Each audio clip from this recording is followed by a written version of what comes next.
What's up, everyone? Jason was a Gentile at your service. Check out my new jersey, Team Jesus 82, and on the back it says JWAG. JWAG, which obviously is Jason was a Gentile. And so this is my jersey. I'm on the court for Jesus.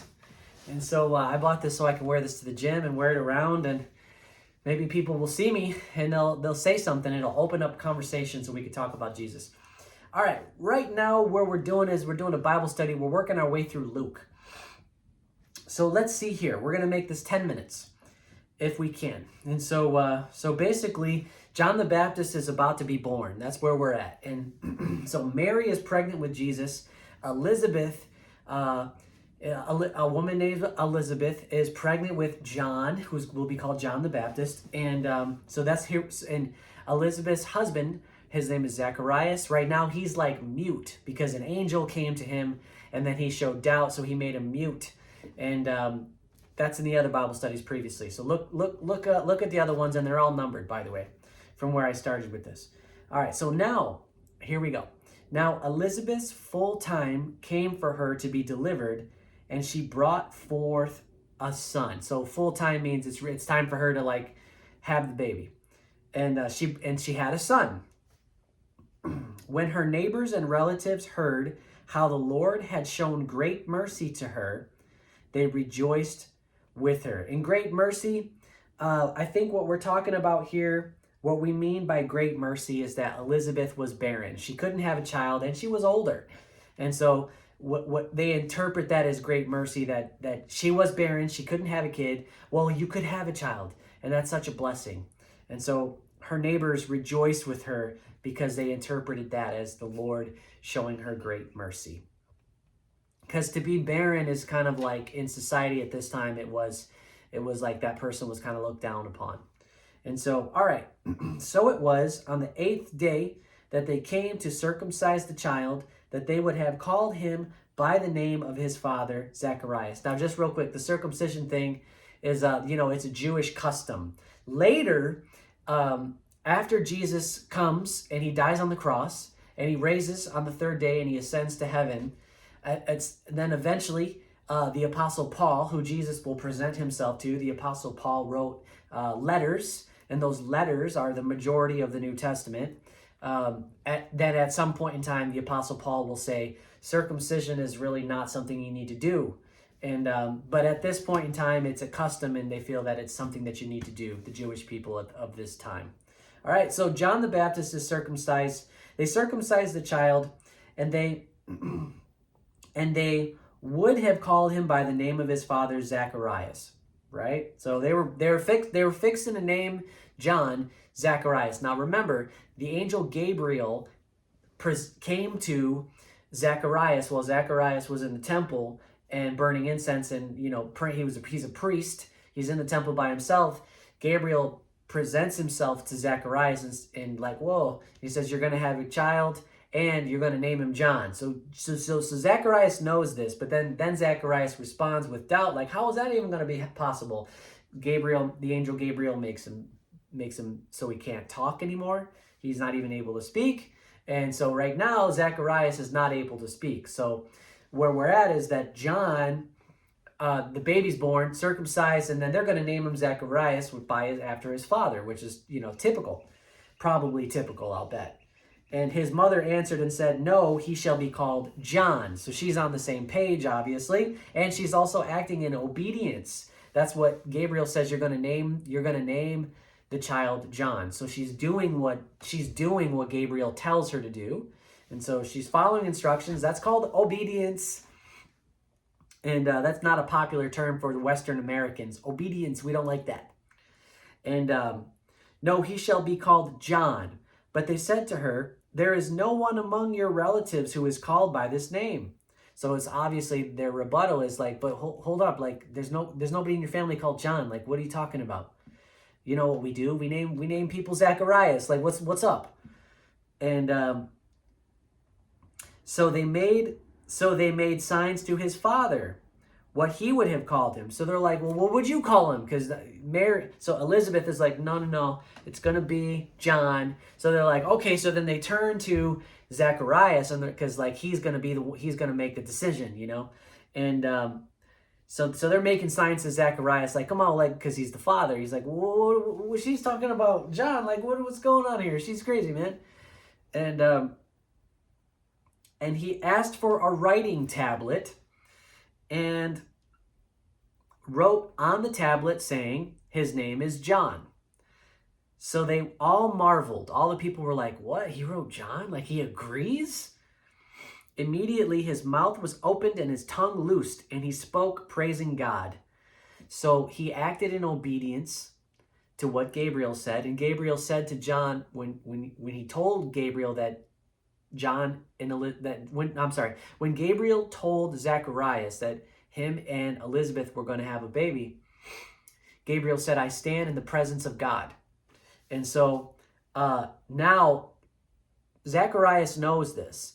And so now he's acting in obedience as well. He's following the instructions that Gabriel gave him. And then at that time, now the baby's born, and his tongue is loosed and he could speak again. It's like a miracle.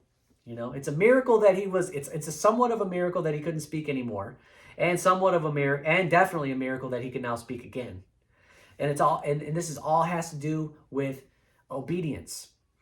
And so that's very interesting. And then fear, right? Now he's praising God. Then fear came on all who dwelt around them. And all these sayings were discussed throughout all the hill country of Judea. So for them to see that Zacharias could now speak again, they felt fearful, because obviously they knew that he couldn't speak anymore. And they were getting used to him being mute. And now he can speak again. And so they're like, whoa. You know what I mean? Like, wow. By the way, they had no TVs, they had no radio, no social media, no phones. Half of them couldn't write. Maybe a bunch of people couldn't read, And all those who heard them kept them in their hearts, saying, what kind of child will this be? And the hand of the Lord was with him. So they thought to themselves, so they were fearful when they saw that. And then they told each other, they were all talking about it, all the people, all those who heard them, kept them and all those who heard them kept them in their hearts, saying, what kind of child? So now he can speak again, and that makes him fearful. And they're like, what kind of child is this going to be? Like, wow. And the hand of the Lord was with him. And so that is just cool. That's so awesome. So we're going to stop there. And so John they're going to later be called John. John will later be, we will call him John the Baptist. Jesus isn't born yet here in the book of Luke. And so what can we glean from this? What can we learn from this? Well, we can learn that, we can learn that, at least the way that I see this, as far as like trying to follow Jesus.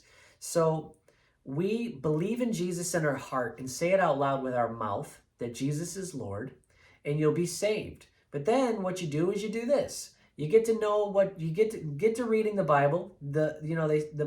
All Scripture, all of the Bible is good, and it strengthens you, right? And then as far as like obedience, how does that tie? Because there's a lot of obedience in this. Like, what's up with obedience? And so now remember that we are saved. We are saved by faith. We're given grace. And so what does that even mean? I'm sure you might be listening. So it's not a works-based situation that we're in here. So you don't have to do things to get into heaven. What you need to do is believe in your heart that Jesus is who he said he was, that he died on the cross for your sin, and say it with your mouth and you'll be saved. And at some point in time, there's got to be an understanding. There's got to be an understanding of sin. What is sin? Like, you can't really fully understand Jesus' death on the cross if you don't have a concept of sin and understanding that you are a sinner. that you have sinned. If you have sinned, that makes you a sinner. Well, it's not something we really need to dwell on. It's just like, okay, have you told a lie? Yeah, okay, then you're a liar. Okay, so you've sinned. Okay, now you have sinned. If you've even sinned one time, then you're in need of Jesus. Jesus, you're basically damned. If you sin, then you're basically damned. But that's the reason why Jesus steps and pays the fine for you. He gives you a get out of jail card. But then there's the following. So once you're saved, then there's the following of Jesus. And there's like a certain amount of, well, Jesus just says do this, so I'm just going to do it.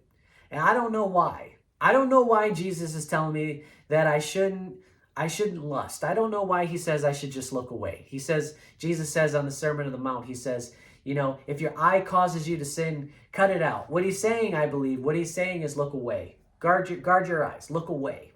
Don't cut it out, but look away. And so Jesus is telling me to look away. He's telling me to look away. And I don't want to look away. And I don't really understand why I should look away. But I'm just going to look away just because he tells me to. And there you go. And so Zacharias is in a very similar situation here. Gabriel, the angel Gabriel, tells him that his name's going to be John. And he's like, I don't really know what's up. Maybe in his heart, he's like, I don't really know what's up with this. Obviously, he has these thoughts because he said, how could my wife, Zechariah says, when Gabriel comes to him, he says, how could my wife is barren and we're old. Like, how could this even be possible? And that's the reason why he went mute in the first place. And but this time he's being obedient. I don't understand why. I really don't understand why you ask this of me, but I'm just going to do it. And so that's what I mean by obedience. I don't understand why Jesus wants me to look away, but I'm just going to look away. And then things will happen. It's the best. It's for the best. And so when Jesus tells you to do things, when he has these teachings and he tells you that this is what you should do, and you just do it in faith, blind faith, obedience, it's just like, okay, I don't know why. I'm just going to do it. Then things happen in your life that you couldn't have architected for yourself. And they call that fruit. They call that the deeds, the fruit. Then fruit pops up in your life that you just don't know. Like, wow, why should for me, for example, it's why should I be a servant husband? I'm not a slave. I'm a servant to my wife. Why should I lay my own desires down to serve my wife? Why should I, if I feel like having a temper, why should I not have a temper towards my wife and serve her that way? And then things just start working out, and they start working out. If my inclination is to be a person who yells and has a temper and swears and cusses at people, what does that do? Well, it's easy to figure that one out. What it does is it destroys relationships, And so the Bible says, in the context of, let's say, marriage, for me, it's treat your wife the way Christ treats the church. Lay yourself down for your wife. Well, I don't really know or feel like it, but I'm just going to do it. And that's what I've done in my marriage. I don't know exactly what the heck's going on here, but you know what? I'm going to just serve my wife. And then as I do that, it's created a safe space for her to feel really confident and comfortable to tell me what's going on with her. And then it's really enriched my marriage big time. And so that's what obedience looks like for me in that particular area. So Zacharias has gone through the same exact thing in the moment that he wrote his name is John. That was an act of obedience, right? I'm just doing it. And then he was able to speak. His tongue was loosed. And then everybody was fearful, like, whoa. And then now everybody's wondering who John is going to be. Because obviously the hand of the Lord is on this whole thing.